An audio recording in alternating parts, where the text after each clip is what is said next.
Hey everyone, welcome to Crime Family. I'm your co-host AJ, and I'm here with my sisters Stephanie and Katie, as always. And this week, Lisa, our other sister Lisa, is back on the show.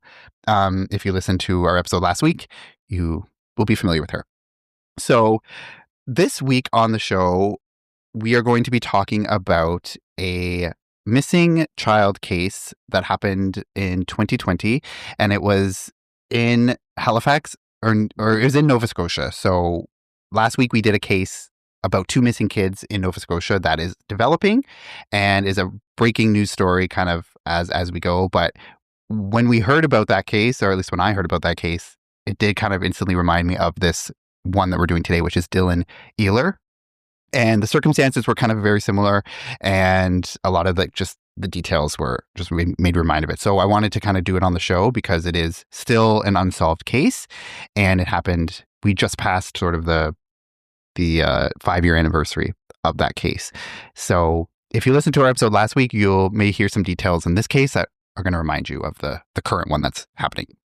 So this all happened or started on May 6th of 2020 in the small town of Truro, Nova Scotia. And of course, all of us grew up in Nova Scotia. So Truro is about a 45-minute drive from where we all grew up in Pictou. So we had been to Truro many, many times. And so on May 6th, 3-year-old Dylan Ehler was dropped off at his grandmother's house on Elizabeth Street in Truro. His mother, Ashley Brown, dropped him off. And it was an ordinary day. Dylan was a spirited little boy with bright eyes and a big personality. He loved spending time with his grandmother. Her name was Dorothy Parsons. And so that afternoon, he was wearing one of his favorite outfits, a camo jacket, gray jogging pants, and rubber boots.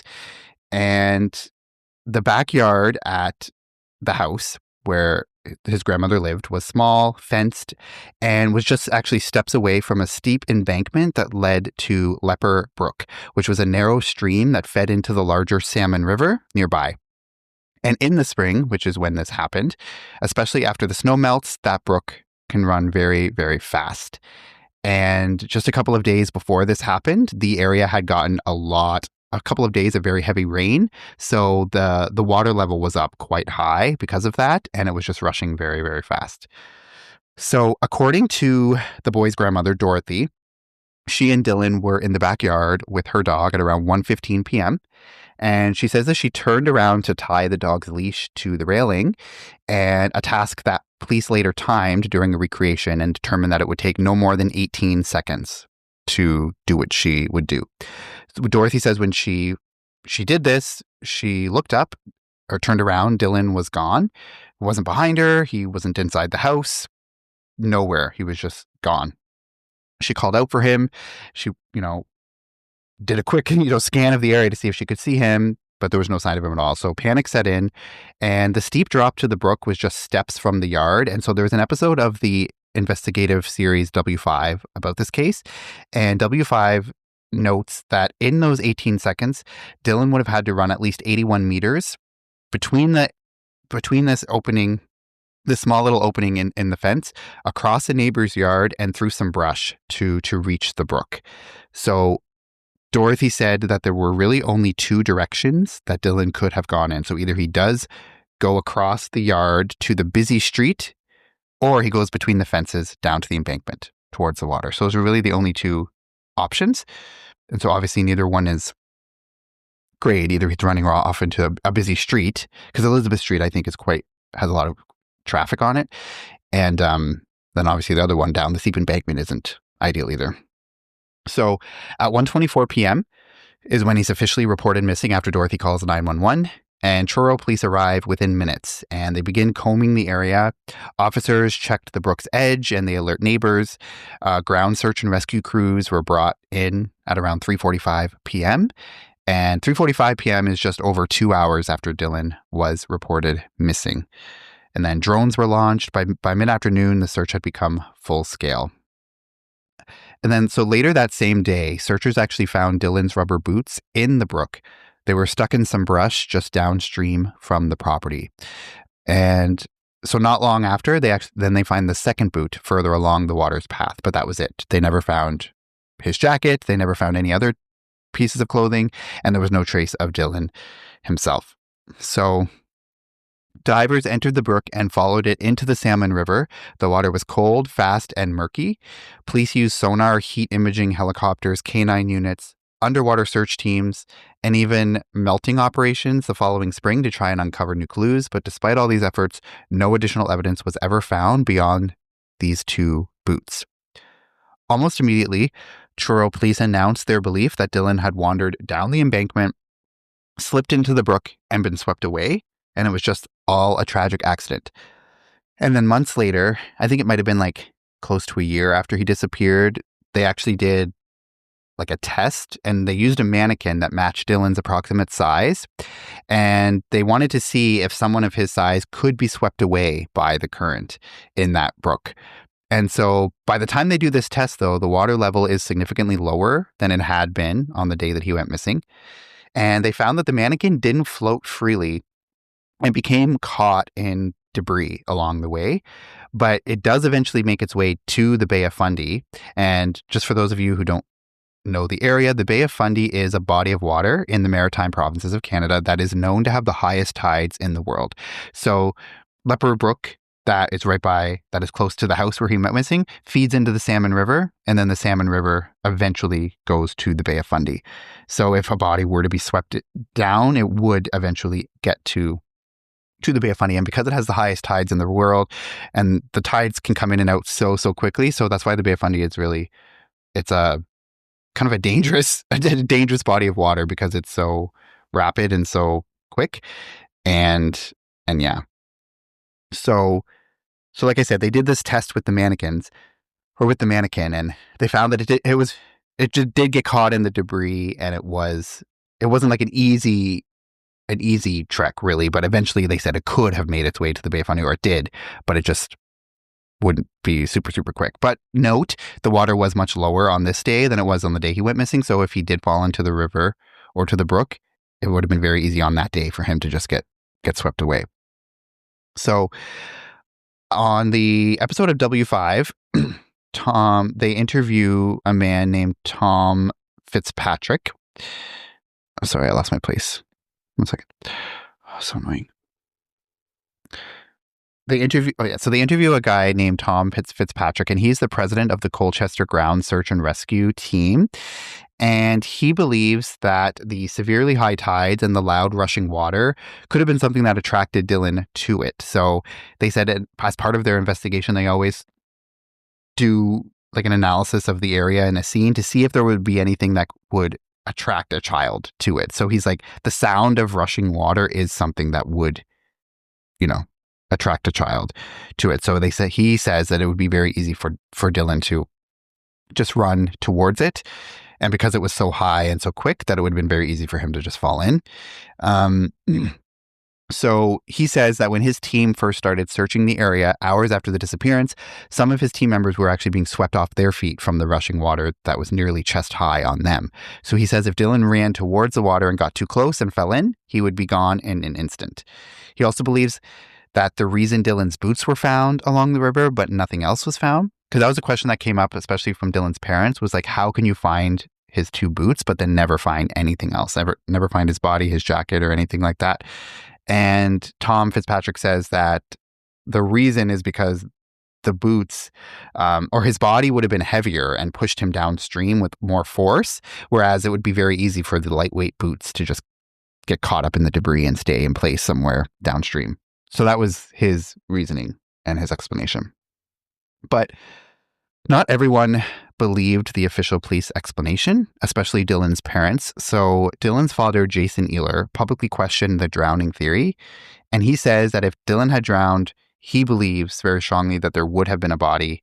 The brook, though fast, wasn't super deep, even though it was deeper the day he went missing than it was later on. But he says it's not the kind of water where someone could vanish completely, which is, I guess, again, going against what the officials are saying in this case. So his mother, Ashley Brown, also raised doubts. She believes that something else happened that day, possibly an abduction or foul play, and that the police missed key opportunities. So many Truro residents, retired officers, and experienced search and rescue workers also found the police theory unsatisfying. How could a 3-year-old disappear from a residential backyard in daylight and no one see a thing. And remember, it was only 18 seconds that his grandmother says she was turned away. And in that time, he would have had to run 81 meters through that fence down the embankment, which is, I guess, was across the neighbor's yard, or like through the fence, across the neighbor's yard, down the embankment. So in 18 seconds, is it really possible that he would have been able to get that far without her seeing anything? Either that, or he ran the opposite direction and towards the busy street. So I guess initially, what are your guys' thoughts, first off, in this? So I think if he ran into the busy street, somebody would have seen him, like a kid running in the roads, and stop and be like, try to help him, or unfortunately take him, depending on like that day or whatever. And I don't think he could have ran that far through the backyard and down the embankment in 18 seconds that it took for her to do her thing and then look back. So I don't know. It's very hard. Like either way, like I don't think it's possible either way. Because if like I don't even think he went to the street because, like I said, somebody would have seen him. If it's a very busy street, middle of the day, like on a weekday, like to me that doesn't really fit. Like the profile. Yeah, and oh, sorry, I was just gonna say, and I don't know exactly like Elizabeth Street in Truro. I don't know if it's like a main street or if it's just like a residential road, but there's still houses around. There would be cars going by. So yeah, it would be weird for no one to have seen him at all. But go ahead. I thought where was his? I thought both his boots were just found kind of together, like they were just taken off. So where were they found again? Well, one was found like in the like at the side of the river, and then one was found like just downstream a little bit further. Oh, yeah, because when I first saw this, heard about this case and they found the boots, I'm like, case closed, like he went in the river. But then I was like, oh, but maybe someone could have placed it to make it seem like he went in the river. So I'm kind of torn. Yeah. Oh, I don't know. Yeah, like Steph said, I feel like if he did run to the road, even if he did get abducted, I feel like somebody else would have seen that, unless it happened like so quickly. And the fact that his boots were by the river, yeah, it makes me think that's the way he went. But I mean, was there an eye line like straight to the river from the yard? Like, could you see that? Like, because like Steph said, he would have taken him more than 18 seconds to get there. But I mean, if there was like a fence and bushes that you can't see before you get to the river, right? Like, she could have been looking for him, but he's like already past the fence, or he's already like in the bushes. You know what I mean? Like, still running. Yeah. And she just is looking around for him. But it's not like she has a straight shot to the river, right? Like, you know what I mean? Well, the river was, it was down a steep embankment. So you could see up until probably where it drops off. And then it's down the embankment. Okay, so there's nothing like blocking the eye line? Like, there's no like hedges or fences where you can't see beyond that before? I don't think, like, they show a shot of the fence and it's just like a little opening like this big and he would have had to run through there and like across a neighbor's yard. And then the embankment was like on the other end of the neighbor's yard. They said about 81 meters he would have had to run. So I don't really know, like I didn't time how long it takes to run 81 meters. Well, that's the thing. He might not have made a beeline straight for the river, right? Like, he could have veered off to the side, been in like the neighbors' yards and stuff, and she just couldn't see him. And then he eventually made his way to the river, right? It doesn't have to be like straight shot to the river, straight shot to the street. It could have been like meandering through the houses, the yards and stuff before he got there. So that seems like. But I mean, the street is like a straight shot almost. Like, I feel like she could turn around and the street's like right there. Like, yeah, I don't know. But in 18 seconds, I mean, how quickly that's such a short amount of time. How quickly can something like that happen in 18 seconds? She wouldn't have heard him like laughing either. Like, how far could he get in 18 seconds? You'd think if he was like running, he could be laughing. You should hear something. But heard nothing, saw nothing. They said running water, like intrigues a kid, but like it wouldn't be his first time ever going there and hearing the running water. So why would he run excitingly that day? Like, the first time he ever heard it, and he's going to head off towards it, you know? Well, yeah, maybe that also made me. Maybe it was rushing quicker that day. Yeah, but also, I mean, like his grandmother is probably always like, no, you can't go over there. You're not allowed over there. Like, stay away from that area. You have to stay here. And like knowing like little kids, that's exactly what they want to do is what they're not supposed to do. So, as soon as he had a chance, that's where he might have headed because he wasn't ever allowed to do that. That's where my head went, but Yeah. Yeah. And so I think like the police obviously thought it was a pretty obvious case, not really case closed, but like an obvious explanation of like, okay, well, there's a huge embankment right there, and his boots were found like sort of along the riverbank. One was a little bit further down, but they just assumed that kind of led to that explanation. Also, I just want to say we don't know that could have been more than 18 seconds, right? Just because she said all she did was tie or whatever she was doing. She could have been this like dilly-dallying for a few minutes, right? And then she turned around and he was gone. And it might have just felt like that short of a time, but that doesn't mean it was, right? So it could have been longer. Yeah. Yeah, and like, well, because with the 18, well, she says it happened in just seconds, and then where the 18 seconds came from was like the police, when they interviewed her at some point, had her like recreate what she would do. But again, it's not going to be exact. But so she would have like reenacted what she would do. Like I would turn around, I would go, she would tie the leash as she normally would, and then turn back, which would be 18 seconds.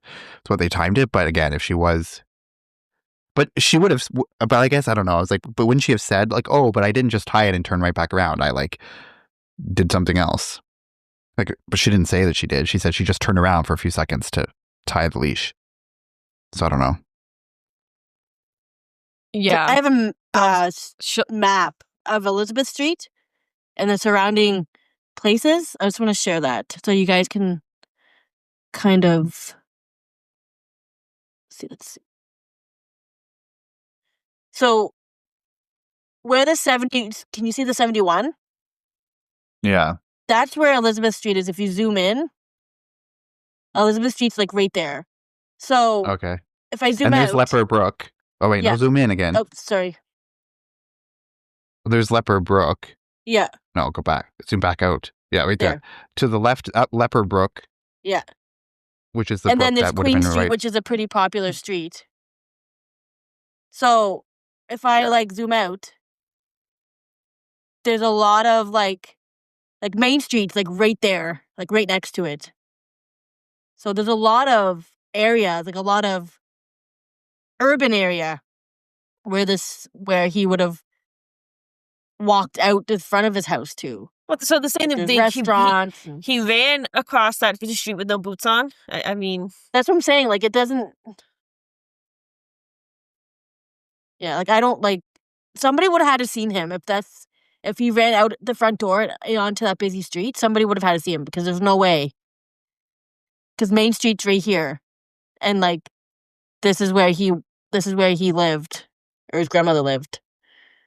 Yeah, so he would have had to go on to Elizabeth Street and then run down Elizabeth Street to Queen, which is the busier. Yeah. And so yeah. Yeah, so my theory, what are the chances, like we said, like in the past episode, like what are the chances that somebody who would kidnap a child happened to be in that area when that kid just got away for those few seconds? Like, I don't know, just the odds of that are crazy. Yeah.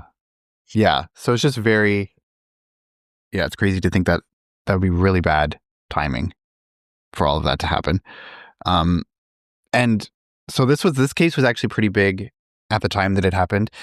Back in 2020, it was all over the news. And remember, this is like May 2020, so it's also like right at the beginning of COVID, where everything's like shut down. So maybe also too, that could be thing. Like people aren't really out and about. It's early COVID. People are still in their houses probably. Like there's nothing open, no store. So the streets aren't going to be super, super busy too. So that's actually probably an important thing. Even though there's houses around, but like it's not necessarily that people are going to be a ton of people out and about either. So within days, the case hit the news and hit social media, and there were eventually a little bit, like a few days after, the details emerged that 4 days before Dylan went missing, both of his parents had been charged with domestic violence following a heated altercation. Jason reportedly threatened Ashley, and Ashley punched Jason, which was just something that came out in the news. Probably not related, or again, it's a similar thing to the other one we talked about last week, where it's like people immediately started to think that the parents were sketchy, or that there was some suspicion on the parents, and then this detail about the domestic violence didn't like necessarily look good for them. But again, it's not really related at all to their missing child necessarily. To one thing doesn't equal the other. But social media users also dove into Ashley's TikTok account, and there was actually one video on her account that kind of raised suspicion. So it's one of those like lip syncing ones or like lip dubbing ones. And there's an audio clip from the show Tiger King, which was like right at the start of COVID when that show became super big. I think that's why that show became popular, was because it happened when everyone was in their house and had nothing to do but watch trashy TV.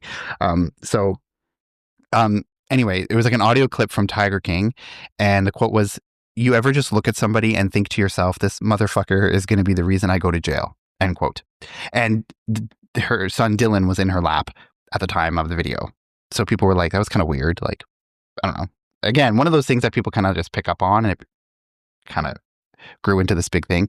And then some, of course, found it disturbing. Others argued that it was just like a joke taken out of context. And then there was another video that featured another lip dub one. It was like a parody of the song "Do You Want to Build a Snowman" from Frozen. And instead of "Do you want to build a snowman," the parody lyrics were like changed to "Will you help me hide a body?" And she's like lip syncing to that in the video. So these videos, of course, sparked outrage online, and people started to think that like they should start looking at the police should start looking at the parents a little bit more. Cringy TikToks do not make. It's just a bad choice. TikTok, just cringy all around. Yeah. Yeah, so like that was like the main thing that, of course, people picked up on social media and started to be like, she's a horrible mother, she's a horrible person, because she's joking about hiding a body, and this was days before Dylan eventually went. So also to note, there was a sex offender who was released from prison in April of 2020, like the end of April of 2020, around the time that Dylan went missing. So he also was charged. He was charged with a sexual assault of an 8-year-old when he went to prison. So, I mean, I don't know if that. You muted yourself. Sorry, he was released in Truro, but I'm not sure if he was in the same area where he went missing. But there was this person was released and residing in Truro at the time. Again, what are the odds that creep was like in the same area where this kid happened to be by himself for a few seconds? I mean, it's possible, but did they look into that guy? Like, did they ever have any reason to like suspect him, or that just brought up? Yeah, I mean, I like did the research that I never came across that. Like the W5 episode never mentions it, and the articles I saw never mentioned anything. No, like I didn't read an article about it. I just looked up like when I was researching this case about sex offenders in that area at that time, and this person's name came up. The sex offender's name came up, and he was released in April of 2020, like the end of April of 2020. So around and lived the same like time. in the area. In Truro, yeah. Or? Yeah. Yeah. Yeah, I mean, like again, that's just like speculation, and who knows. But also, all the thoughts about the parents is also speculation, because there's really nothing to substantiate that other than these cringy TikTok videos. Well, yeah, even if her mother was like cringy and there was like some suspect behavior, like we know that he was with the grandmother, right? And like people don't think she was involved, right? And they don't think she's covering up for them or anything, right? So I feel like that discredits that theory right there. Well, yeah, I was gonna say like the mother, but it's proven that she actually went and had coffee with her friend. Like it's proven that she really was. She had an alibi that checked out. Did she not? Again, I mean, they never said anything like confirmed that she was here, but I don't know how much they would have. I mean, the parents are saying that they were with the grandmother. The grandmother's admitting that Dylan was with her, so they didn't really have a reason to go into her alibi necessarily. Because I mean, people do stupid shit on TikTok all the time. Yeah. I mean, yeah, like a poor choice for a TikTok or a cringy TikTok isn't evidence by any means, but also it's social media, and also the people just jump on the bandwagon and like. But the grandmother could just be covering up for for them anyways.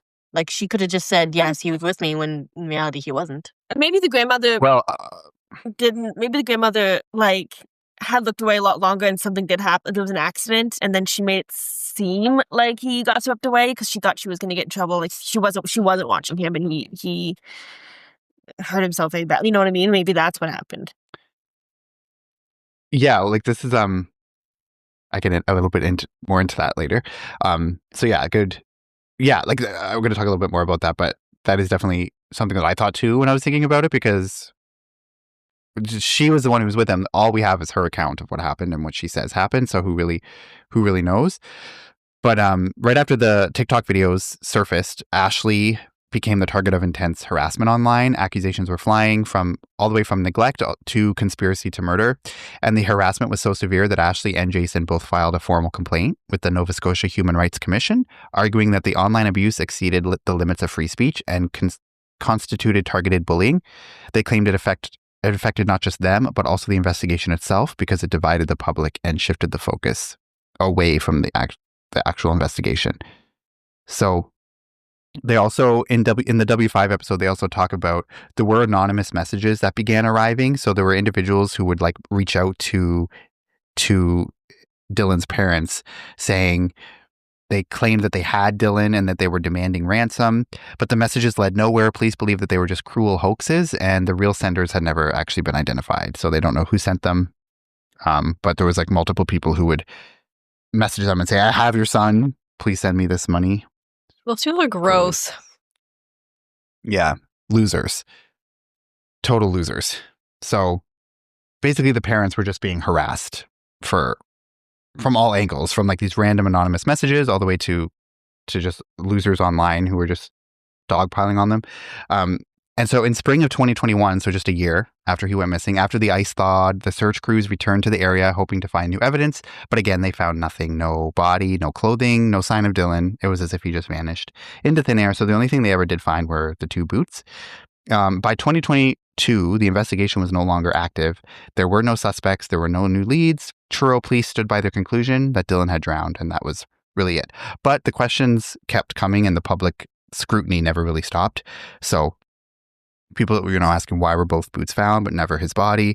Why were they found so close to the backyard and not further downstream? Like they were along the riverbank, but why did sonar and canine units fail to detect anything? If Dylan hadn't gone into the brook, then where did he go? So some believe that Dylan was abducted either by someone watching or by chance. Others believed that foul play was involved and someone close to Dylan might know more than they've admitted. So really, no one knows anything. It's all just speculation. But Dylan's parents did continue to criticize the police response. So his mother, Ashley, said that police failed to properly secure the backyard. They allowed the public onto the scene and potentially destroyed key evidence. They also said that police delayed issuing an Amber Alert. So the Amber Alert wasn't actually released until 4:30 p.m., which was over 3 hours after the initial 911 call was made. The search ended after 6 days without any leads. So kind of like we talked about in the other case that we talked about last week of the 2 kids that went missing and how they scaled back the investigation after a few days. So the search ended after 6 days without any leads. And again, in the episode of W5 that I watched on this case, the Truro chief of police, so they interview him, and he defends the fact that they didn't issue an Amber Alert because they said it did not meet the very specific criteria that was needed for such an alert. So really, they can only send out an Amber Alert when they have proof or proven criminality or abduction. So like Katie said also in last week's episode, like if they have strong evidence to say that he was abducted, like they have a potential abductor, a description or a car or something like that, then they can put out the Amber Alert so people can be on the lookout for it. But he said that it didn't meet any of that criteria. So they didn't put out the Amber Alert. The alert was released over 3 hours. An alert was released over 3 hours later by the province's Emergency Management Office, so EMO, and the chief of police says that the RCMP has no control over when the EMO gets released. However, the EMO says in a statement that they, quote, received the approved message from Toronto Police about the missing child at 4:13 p.m. that afternoon, nearly 3 hours after he was reported missing by Dorothy. And so 19 minutes later, the alert goes out at 4:32 p.m. This means that the local police took 2 hours and 49 minutes to contact EMO with the information and approval to send out the alert. So basically, it's like they're each kind of trying to throw the responsibility onto the other people. So the RCMP is saying, well, we can't control when it goes out, but then the EMO says, well, we can't put out the alert until the RCMP gives it okay. So no one wants to take responsibility basically for it. So so the officer says to W5 that there were communications that went out on the police's social media pages, but a search by the W5 team shows no record of any such notice on the police's Facebook page at all. However, their Twitter page did make a post, and they put an alert out on Twitter. Can we stop using Twitter? So this is actually Stop using Twitter. Like, how many people use Twitter? Like, Twitter's the least popular platform. I don't understand, especially for the older, like Twitter. I would never check. Nothing would have popped up on my in Twitter. Truro. Yeah, Twitter. Out of all places, I would probably use Facebook first.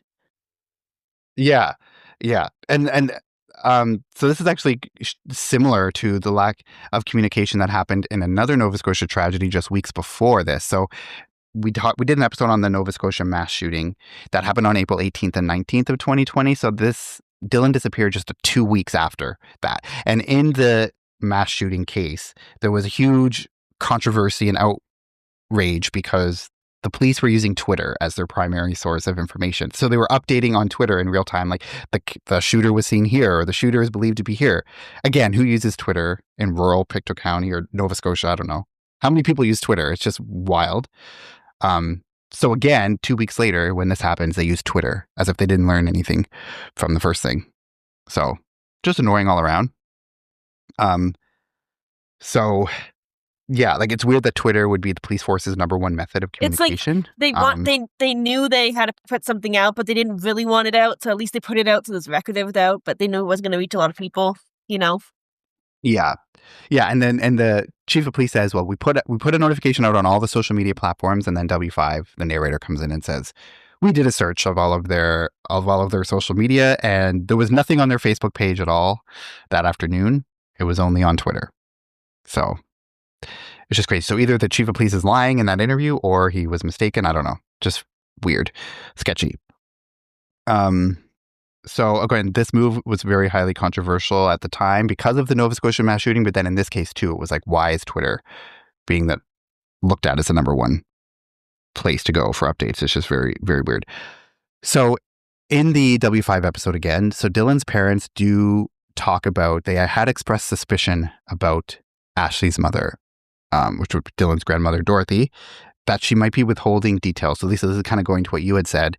They don't necessarily think that she did anything to harm Dylan, but they suggest that maybe she could have left him alone for longer than she's admitting to, which allows a longer window of time.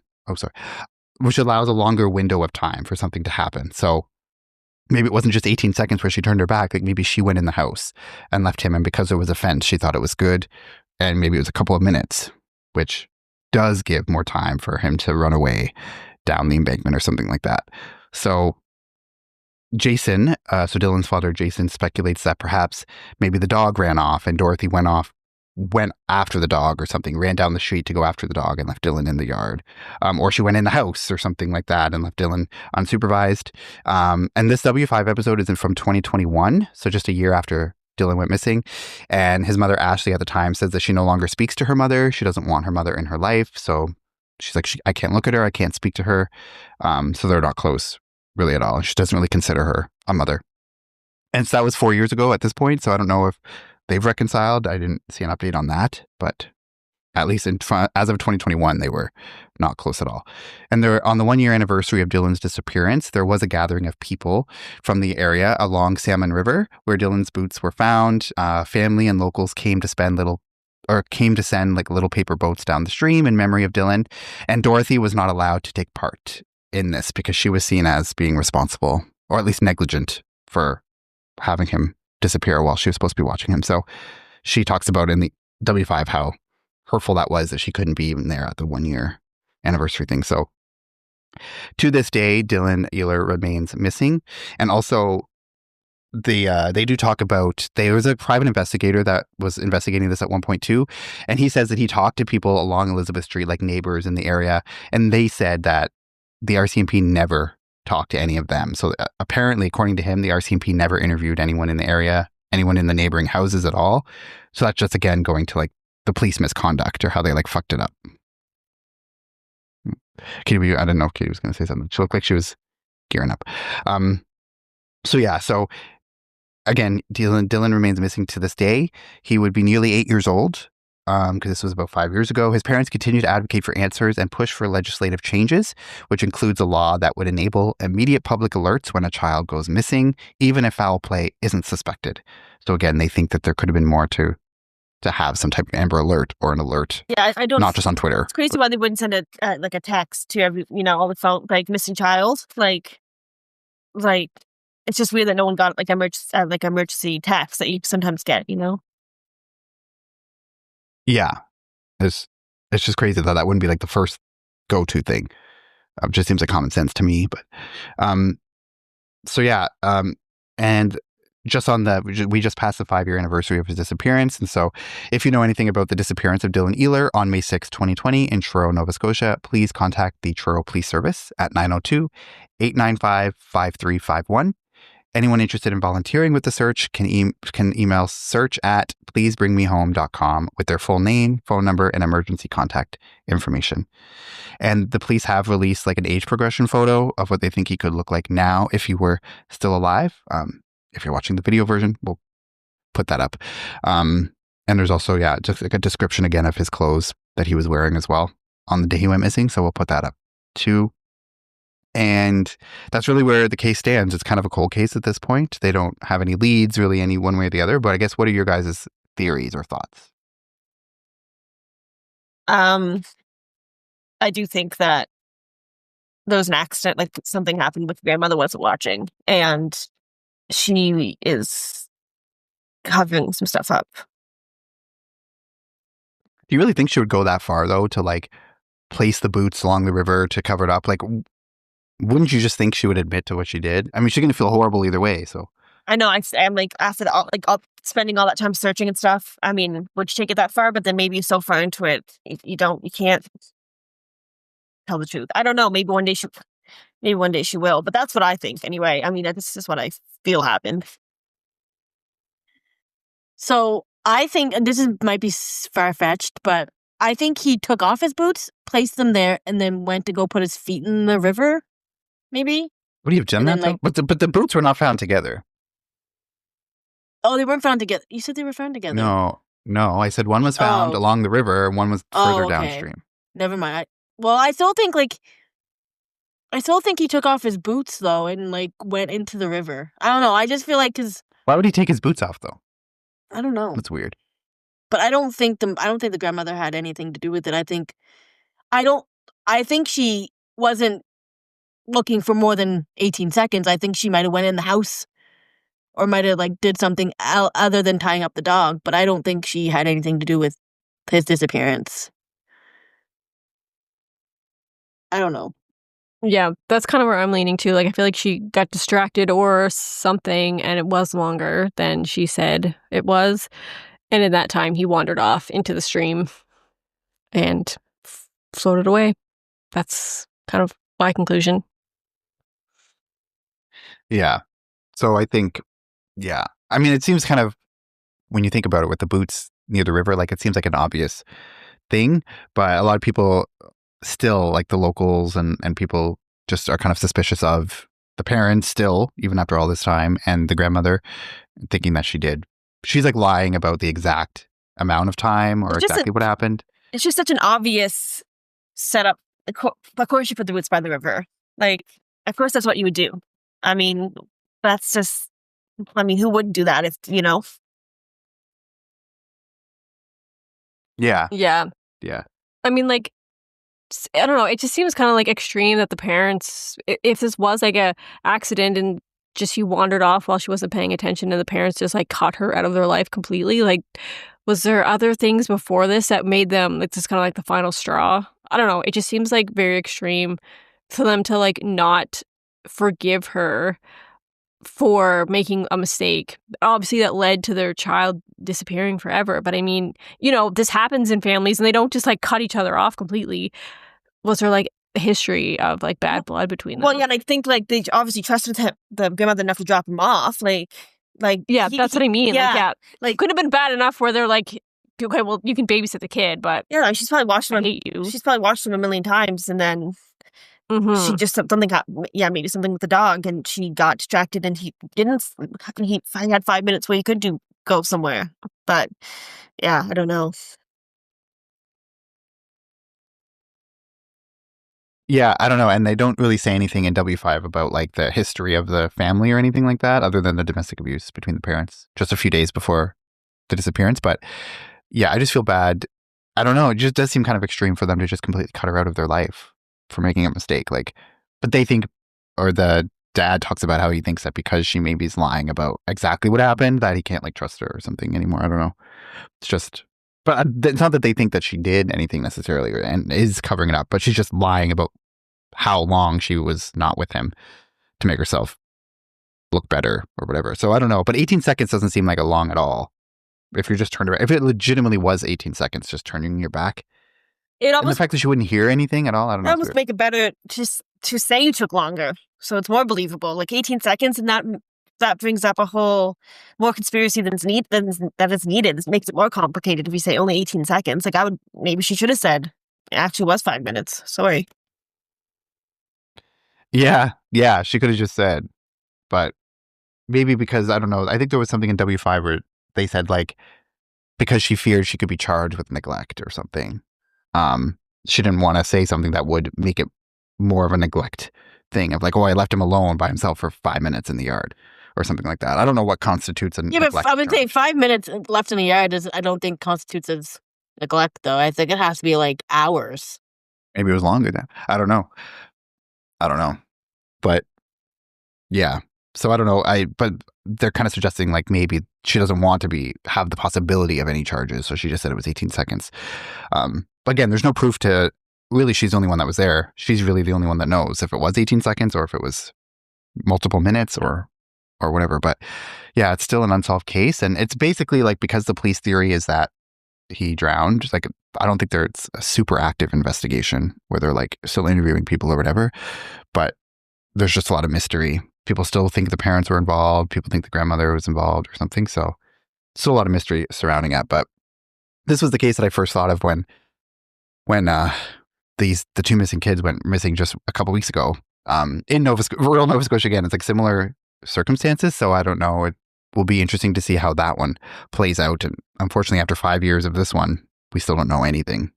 We don't really know anything more than we knew a couple of weeks after that one. There's been no new developments or anything. So it's just very, very sad. So again, yeah, if anyone knows anything, I'll just say the number again. If you know anything about the disappearance of Dylan Ehler on May 6, 2020 in Truro, Nova Scotia, please contact the Truro Police Service at 902-895-5351. And anyone interested in volunteering with the search can email search@pleasebringmehome.com with their full name, phone number, and emergency contact information. And that was pulled from an article that just came out a couple days ago. Because like I said, we just passed the 5-year anniversary of it. And so there are still, I guess, searches. People are still volunteering to help. But they never found anything else other than the boots. So yeah, it's just really sad ultimately. But yeah, that does it for this week's episode. So again, you can find us on all the social medias, Crime Family Podcast on Instagram, Crime Family Podcast on Facebook and TikTok, Crime Family Pod. And you can email us, crimefamilypodcast@gmail.com for your case suggestions or feedback. And like I said last week, if you do have any tips or you think you have a speculation or a name of someone, don't email us with that information. Go to the proper tip line, please. And give it to the people who can actually look into it, because we are not connected to the investigation or anyone in the investigation. So just want to put that out there. But yes, thank you so much for listening. We'll be back, I believe next week is our finale episode. I'm not sure if we're doing a 2-parter yet or one, but we'll be back next week with either part 1 of the finale or the full finale. We'll see. But yeah, we're almost at the end of the season already, which is crazy. But thanks for listening, and we'll see you next week. Bye. Bye.